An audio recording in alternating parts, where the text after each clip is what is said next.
Hey guys, welcome back to our channel app tutorial. Today in this video I'm going to be showing you guys how you can add friends on Yubo by their username. So I'm going to be teaching you a very easy step regarding this one.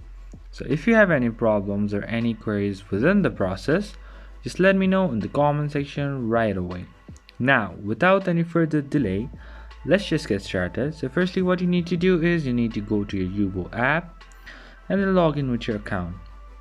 Once you do that, just go to this icon which says friends on your bottom corner, and then go over here, and then you'll be having this search option, and go to the search option and then search for the username. So I'm just gonna go with something like this,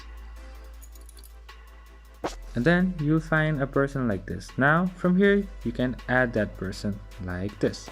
So that's pretty much, guys. That's how you do it. I hope this video is helpful for you guys. So thank you for watching our video, guys. If you like our video, please leave a like and do not forget to subscribe our channel, and also hit the bell icon so you never miss an update from us.